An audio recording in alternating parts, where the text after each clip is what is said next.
We turn now to the dark world of online betting markets that allow bets on virtually any news event. For a small group of traders, the war with Iran has been a windfall.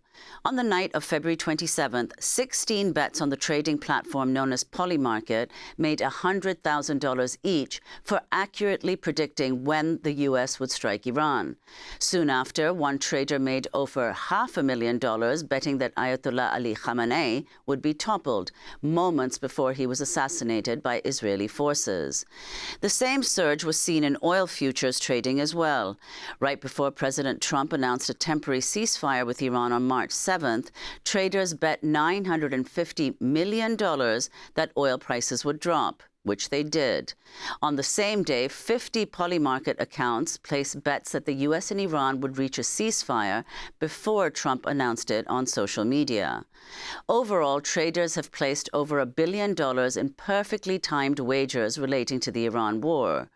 A recent analysis by the BBC of online bets placed throughout President Trump's second term found a consistent pattern of spikes just hours or sometimes minutes before a social media post or media statement from President Trump was made public. The timing of these bets and the huge windfalls they've created are raising concerns of possible insider trading. Prediction markets and platforms like Polymarket and its biggest competitor, Kalshi, are governed by the Commodities Futures Trading Commission, or the CFTC. This means they can avoid state-level restrictions in place for traditional gambling and sports betting today. A growing number of states are trying to stop this, but the Trump administration has pushed back. Trump's son, Donald Trump Jr., has advisory roles in both Polymarket and Kalshi. For more, we're joined now from Washington, D.C. by Amanda Fischer, Policy Director and Chief Operating Officer for Better Markets, an advocacy organization focusing on making financial markets fair and accountable. She was previously the Chief of Staff and Senior Counselor to the Chair of the Securities and Exchange Commission, or SEC.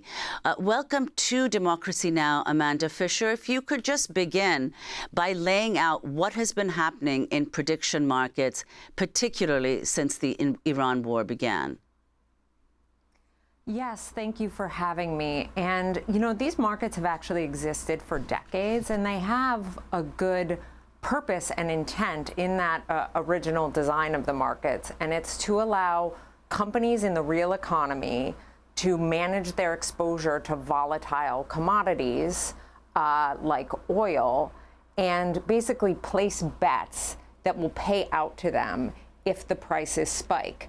But in recent years, and particularly since the inauguration of President Trump, we have seen an explosion of these event contracts available to retail users using apps, you know, on their phones that allow them to bet on everything from frivolous things like celebrities and pop culture to what will happen to the price of Bitcoin in the next 15 minutes, to things as grave and serious as war and proxies for war.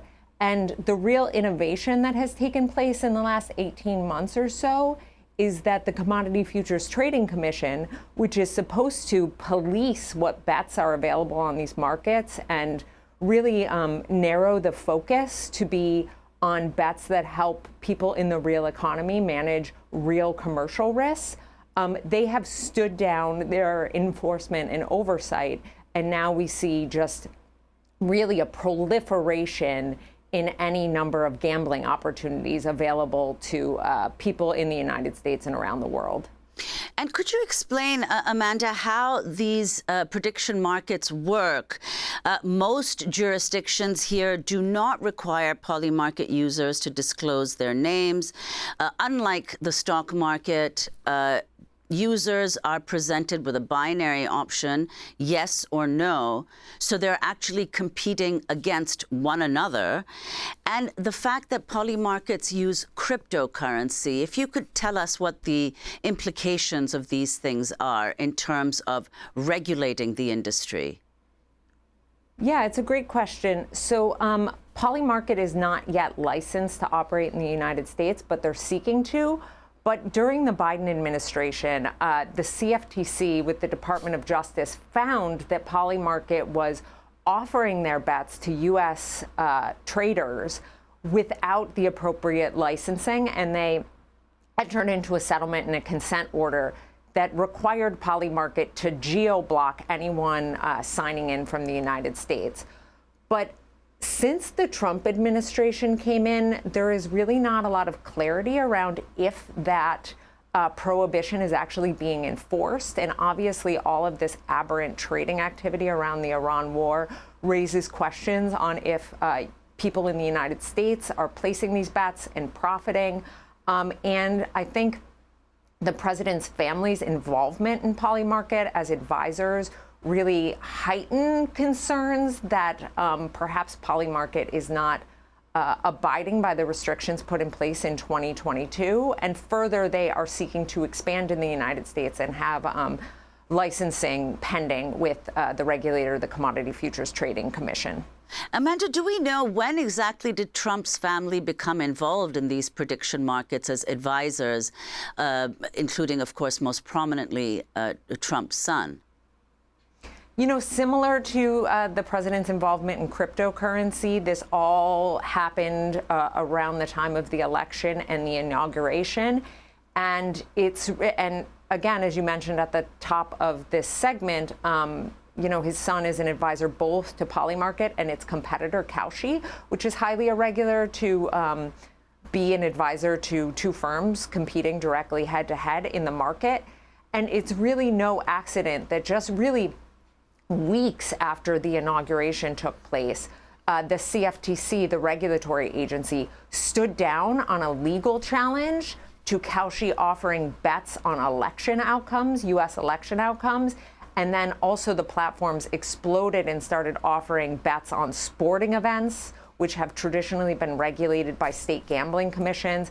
And now we see a proliferation of bets related to activities that really ought to be prohibited under U.S. law. So there is a strict prohibition on offering gambling related to war, assassination, terrorism, gaming, activities that are illegal under state law, or anything that's contrary to the public interest.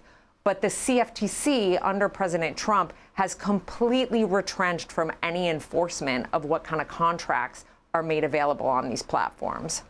Well, let's go to the beginning of the war on Iran. On the very day the U.S. and Israel launched attacks on Iran, numerous bets were made on prediction markets, drawing criticism from lawmakers. On Polymarket alone, $500 million was traded over when the U.S. would bomb Iran. Democratic Senator Chris Murphy posted on X, quote, "It's insane. This is legal. People around Trump are profiting off war and death. I am introducing legislation ASAP to ban this." Meanwhile, Senator Richard Blumenthal argued that prediction markets are, quote, "turning war into a casino game and creating a market for national security leaks." So, Amanda, if you could comment on that, and also in particular, what effects prediction markets now have on real-world events? What kinds of incentives are created by profits? It's a great question, and these instances of outsized profits around the announcement of major military actions raises a lot of concerns.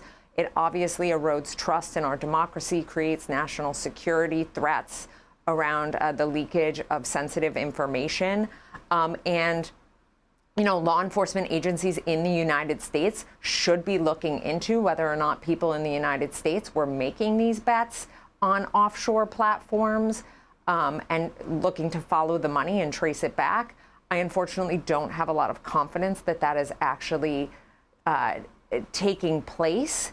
So, you know, it just introduces so much risk. Think about, you know, there are frivolous things like if a streaker is going to run out during a soccer game, right? And then that obviously incents someone to go streak at the soccer game.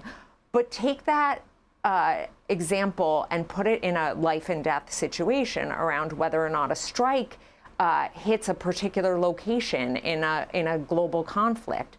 Not only does that encourage particular targets to be hit, but somebody also has to be the arbiter of whether or not the strike took place, because as we know, news events can be ambiguous. It requires people to sort through and provide objective information on what happened. So we already have one example of a journalist being harassed and stalked online because his reporting said that a strike did not happen, and people who had placed bets wanted him to change his journalism to say that it did happen so that they could win out on their wager. And just to go back to a point that you made earlier, Amanda, the fact that Polymarket was founded here in the U.S., an American CEO, in fact, a very young man who went on to become the first self-made billionaire in the country, in the world, in fact. So if it's founded here in the U.S., why were U.S. customers barred from using it? Because in order to offer these types of wagers in the United States, you have to have the appropriate licensing from that agency, the CFTC, and Polymarket did not have that licensing. And also, I should really underscore that, again, these platforms were designed to offer opportunities for companies in the real economy to manage their exposure to corn price fluctuations, soybean price fluctuations, gas price fluctuations. It was not meant to be a retail betting app. Thanks for watching Democracy Now! On YouTube. Subscribe to the channel and turn on notifications to make sure you never miss a video. And for more of our audience-supported journalism, go to democracynow.org, where you can download our news app, sign up for our newsletter, subscribe to the daily podcast, and so much more.